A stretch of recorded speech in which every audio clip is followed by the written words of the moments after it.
Nabi SAW menyuruh untuk bekerja dan tidak minta-minta. Contoh kata Nabi SAW, tidak ada suatu yang terbaik, tidak ada makanan yang terbaik min an ya'kula min amali yadih. Tidak ada makanan yang paling halal, yang terbaik yang kita makan kecuali dari upah pekerjaan kita, dari hasil pekerjaan kita.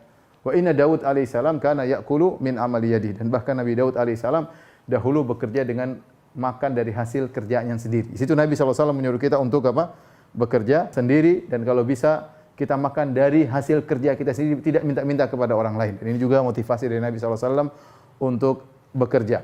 Kemudian juga misalnya Rasulullah SAW mengatakan, la ayyahtatiba ahadukum huzmatan ala dhahrihi khairun min an yasala ahadan fayu'tiyahu aw yamna'ahu. Kata Nabi SAW, Sahih Bukhari, lebih baik salah seorang dari kalian mengambil seikat kayu, kemudian dia pikul di pundaknya, kemudian dia jual, daripada dia minta-minta kepada orang lain, dikasih atau tidak dikasih. Ini pekerjaan ngambil kayu, bakar, ngambil di hutan, kemudian jualan. Sepertinya kerjaan rendah, tapi kata Nabi itu lebih baik seorang melakukan demikian daripada dia minta-minta kepada orang lain dan berharap kepada orang lain. Ini menunjukkan bahwasanya Rasulullah SAW menyuruh seorang untuk bisa kerja. Bahkan Rasulullah SAW pernah berkata, man yakfuluni alla yas'ala ahadan atakafal lahu bil jannah. Barang siapa yang bisa menjamin kepadaku, dia tidak minta kepada orang lain, maka aku akan menjamin baginya surga. Ya, kata Nabi SAW. Kenapa? Karena semakin orang tidak minta bantuan kepada orang lain, semakin kuat harapannya kepada Allah, semakin tinggi tawakalnya. Kenapa? Dia tidak terbiasa minta-minta kepada orang lain.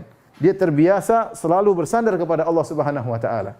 Sampai-sampai Nabi pernah mengambil baiat kepada para sahabat, alla yas'aluna an-nasa syai'an. Jangan kalian minta kepada orang lain. Sebagian sahabat baiat kepada Nabi demikian. Sampai-sampai ketika dia naik kuda atau naik onta, kemudian cemetinya jatuh, ya, pecutnya jatuh, dia tidak suruh orang turun ambilkan. Dia berhenti, dia turun, dia ambil sendiri. Baru kemudian dia naik lagi di atas tunggangannya. Kenapa? Untuk melatih diri tidak biasa minta kepada orang lain. Ya beda kalau bos suruh anak buahnya, tapi maksudnya sesama kawan, usahakan untuk tidak minta kepada orang lain, ya.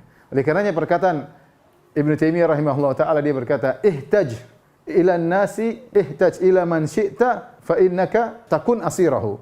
Butuhlah engkau kepada siapapun, maka kau akan jadi tawanannya. Ya, semakin banyak utang budi, akhirnya kita menjadi tawanan dia. Kemudian kata Ibnu Taimiyah, wastaghni amman syi'ta takun nadhirahu. Dan cukupkah engkau tidak butuh kepada orang lain, maka kau akan menjadi seimbang dengannya. Kemudian wa ahsin ila man syi'ta takun amirahu. Berbuat baiklah kepada orang lain, kau akan menjadi amirnya, ya. Ini perkataan Ibnu Taimiyah luar biasa. Kalau kau ingin jadi tawanan orang, selalu butuh kepada dia, utang budi banyak-banyak kepada dia. Jadi kau tawanan dia, ya. Kemudian sebaliknya, kalau kau tidak butuh dengan dia, kau jadi berimbang dengan dia. Tapi kalau kau sering kasih dia, justru kau menjadi amirnya, jadi pemimpinnya. Karena terkadang kita dalam bergaul, ya, kita punya kawan-kawan, ya, kita berusaha tidak minta-minta. Kalau dia bantu kita, alhamdulillah. Tapi jangan suka biasakan diri kita untuk minta-minta kepada orang lain. Seringlah kita meminta kepada Allah, merendahkan diri kepada Allah, dan tidak meminta kepada orang lain. Karena semakin kita tidak minta kepada orang lain, maka tawakal kita semakin tinggi. Tauhid kita semakin apa? Semakin tinggi. Bukan berarti tidak boleh. Boleh, ya. Boleh, tetapi tidak disukai.